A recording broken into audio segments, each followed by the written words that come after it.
রাজধানীর সোহরাওয়ার্দী উদ্যানে জুলাই যোদ্ধা ও শহীদ পরিবার নিয়ে সমাবেশ করছে জামাত ইসলামী। সকাল 10টা থেকে শুরু হয় সমাবেশ।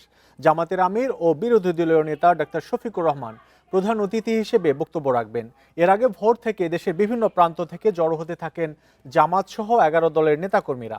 সমাবেশ থেকে তারা গণভোটের রায় বাস্তবায়নের দাবি জানাচ্ছেন।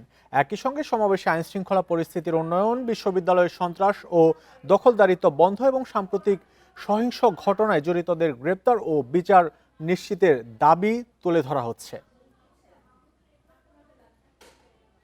জুলাই যোদ্ধা ও শহীদ পরিবারের সদস্যদের নিয়ে সমাবেশ করছে জামাত ইসলামী। এতে অংশ নিয়েছেন জামাত ইসলামীর আমির ও বিরোধী দলীয় নেতা ডাক্তার শফিকুর রহমান সহ 11 দলের শীর্ষ নেতারা।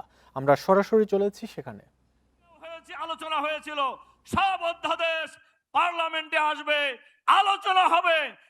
কার্য উপদেষ্টা কমিটিতেও আলোচনা হয়েছিল, সব অধ্যাদেশ পার্লামেন্টে আসবে, কিন্তু ওনারা এই অধ্যাদেশগুলি পার্লামেন্টে আনেননি।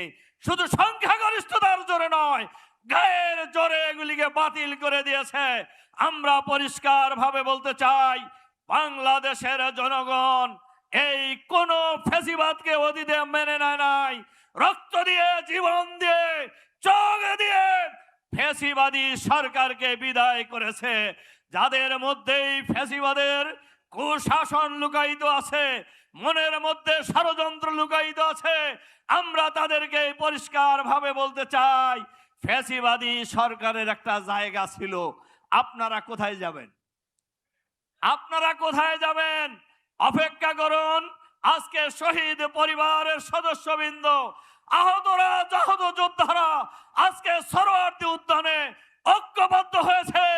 ঐক্যবদ্ধ আন্দোলনের মধ্য দিয়ে আমরা জনগণের অধিকার বাংলাদেশে প্রতিষ্ঠা করেই ছাড়ব ইনশাআল্লাহ। এটাই হোক আজকের এই গণভোট বাস্তবায়নের দাবিতে শহীদ পরিবারের সদস্য দিনে আয়োজিত এই সমাবেশের অঙ্গীকার। আল্লাহ হাফেজ। বাংলাদেশ জিন্দাবাদ। বাংলাদেশ জামাত ইসলামী জিন্দাবাদ। 11 দলীয় ঐক্য জিন্দাবাদ। আসসালামু আলাইকুম রহমতুল্লাহি ওয়া বারাকাতুহু। সংগ্রামী সাথী ও বন্ধুগণ, আজকের ঐতিহাসিক জাতীয় সমাবেশে আমাদের মাঝে উপস্থিত আছেন গুম এবং খুনের নির্মম শিকার, আয়নাঘরে যারা বছরের পর বছর সময় কাটিয়েছেন, সেই মজলুম নেতা, জাতীয় সংসদে নির্বাচিত এমপি ব্যারিস্টার মীর আহমদ বিন কাসেম।